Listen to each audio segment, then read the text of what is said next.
ગિરનારની લીલી પરિક્રમા કરવા માટે અમારી આખી ટીમ તૈયાર થઈ ગઈ છે અને અમે સકડાની અંદર માલ સામાન સહિત થેલા સહિત ગોઠવાઈ ગયા છીએ. આ અમારી ટીમ છે. ગિરનારની લીલી પરિક્રમા કરવા માટે નીકળી ગયા છીએ ફાઇનલી, અને અમે હવે નીકળવાની તૈયારીઓ કરી દીધી છે અને અમે પૂગી ગયા છીએ રામનાથ જંગલની અંદર. આ છે રામનાથનો નજારો. રામનાથની નદી તમે જોઈ શકો છો અને રામનાથ ઓળંગી અને જંગલમાં જવાનું આ એનું પુલ છે ઓળંગવા માટે, અને પુલ ઓળંગી અને અમે અમારો રસ્તો મીણાસી કાપવા જે અમારો પડાવ નાખવાનો છે ત્યાં અમે અમારી આખી ટીમ રવાના થઈ ગઈ છે. કાળા ગુનો અમારો પડાવ નાખવાનો છે તો અમારી ટીમ જંગલની અંદર રવાના થઈ ગઈ છે. વસારે આવે છે ખોડિયાર માતાજીનું મંદિર. તો હવે ફાઇનલી પૂગી ગયા ખોડિયાર માતાજીના મંદિરે. આ એનો ગુનો છે ને સામે દેખાય ખોડિયાર માતાજીનું મંદિર છે. એના દર્શન કરી, આ ગુનાના દર્શન કરી અને આ તમે જંગલનો નજારો જોઈ શકો છો. આ આખી અમારી ટીમ તૈયાર થઈ ગઈ છે રામવાડાના ભોયરા તરફ આગળ વધવા માટે. રામવાડાના ભોયરાના દર્શન કરી ત્યાંથી અમે આગળ વધ્યું. આ રામવાડાના ભોયરાના દર્શન કરી લીધા છે અમે ફાઇનલી, અને ત્યાંથી અમે ફરી પાછા અમારી ટીમ આખી નીકળી છે માલ સામાન સહિત કાળા ગુના તરફ. અને ફાઇનલી અમે પૂગી ગયા આજે કાળા ગુનાએ, જ્યાં અમારે પડાવ નાખવાનો છે. આ રાજભાઈ કોટડિયા અમારે થાકી ગયા છે, આરામ કરે છે. પૂગી ગયા છીએ અમે કાળા ગુનાએ અમારા પડાવ તરફ. અને આ અમારા પિયુષભાઈ વઘાસિયા અમદાવાદથી ખાસ આવ્યા છે.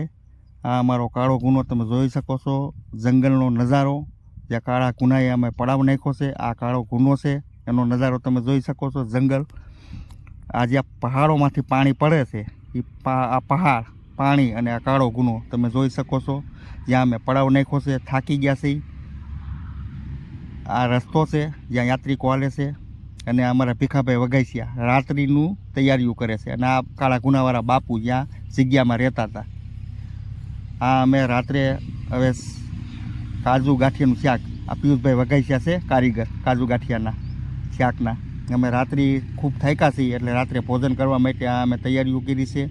પરોઠાનો લોટ બંધાય છે. ભીખાભાઈ વઘાસિયા અને રાજભાઈ કોટડિયા બે બાંધે છે.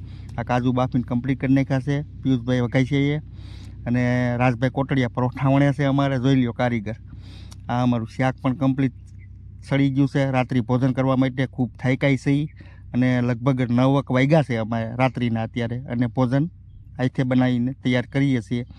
આ અમારા ભીખાભાઈ વઘાસિયા પરોઠા સોળવે છે.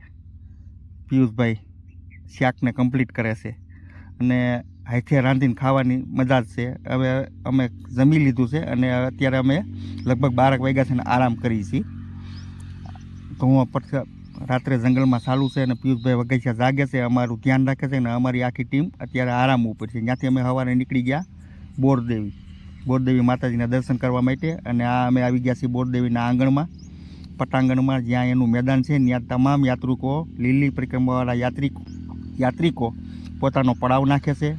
એ મેદાન છે, આ તમે જોઈ શકો છો. તમામ ભાવિક યાત્રિકો મેદાનની અંદર. આ મેદાનની અંદર તમને તમામ વસ્તુઓ મળી જાય. શાખાન, મરી મસાલા, મોબાઈલ ચાર્જિંગ, તમામે તમામ વસ્તુના સ્ટોલ નખાણા છે. તમને આસાનીથી વસ્તુઓ મળી જાય. અમે અત્યારે બોરદેવી માતાજીના દર્શન કરવા માટે આગળ વધ્યા છીએ, મંદિર તરફ જઈએ છીએ. મંદિરની જગ્યાની અંદર જ્યાં અન્નક્ષેત્રો હાલે છે, મફત તમને ખાવાનું મળી જાય છે.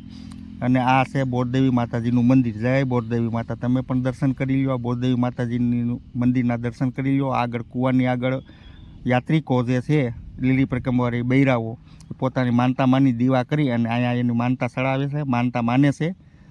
ત્યાંથી ફાઇનલી અમે પાછા ફરી નીકળ્યા છીએ અમારા પડાવ તરફ, કાળા ગુના તરફ ફ્રેશ થવા માટે. કારણ કે ખૂબ થાક્યા છે અને આ ફ્રેશ થવા માટે જો અત્યારે અમારી આખી ટીમ કમ્પ્લીટ ફ્રેશ થવા માટે નાહી છે. આ કાળા ગુનાની અંદર મોજ માણે છે નાહવાની. કારણ કે આ પૈસા દેતા વોટર પાર્કમાં જે તમને મોજ આવે ને એના કરતાં વિશેષ મોજ અહીંયા તમને મજા આવે એવું છે નાહવાની. ફ્રેશ આખી ટીમ થાય છે. ફ્રેશ થઈને પછી અમે બપોરનું ભોજનની તૈયારીઓ કરીશું. કારણ કે આ બીજા દિવસે પાછા થાક્યા છે હાલી બોરદેવી માતાજીના દર્શન કરી એટલે બપોરનું ભોજનની અમે તૈયારીઓ કરીશું. ખૂબ થાકી ગયેલા છીએ, ફ્રેશ થઈ જાય પછી અમે ભોજનની તૈયારીઓ કરી રાંધવા માટેની. આખી અમારી ટીમ તમે જુઓ દિગંબરો બનીને આટા મારે છે. જોઈ લ્યો છે ને, આવી મજા તમને વોટર પાર્કમાં ન આવે. હવે આ અમારું બપોરનું ભોજનની તૈયારીઓ કરે છે. રાજભાઈ કોટડિયા ભજીયા બનાવે છે. કાઠિયાવાડી ભજીયા આખા ભારતમાં વખણાયો. ભજીયા તો કે સૌરાષ્ટ્રના. આ અમારી ટીમ બપોરનું ભોજન લે છે. ચટણી, છાશ, ભજીયા ભીખાભાઈ અને રાજભાઈ બે ભજીયા બનાવે છે. સ્પેશિયલ કારીગર છે હો અમારા એ ભજીયાના. એકવાર ખાઈ ગયા હોય એટલે પૈયો અમે બીજે દિવસે ભોજન કરી અને પાછા ફરી રવાના થયા છીએ ઘર તરફ. જય ગિરનારી.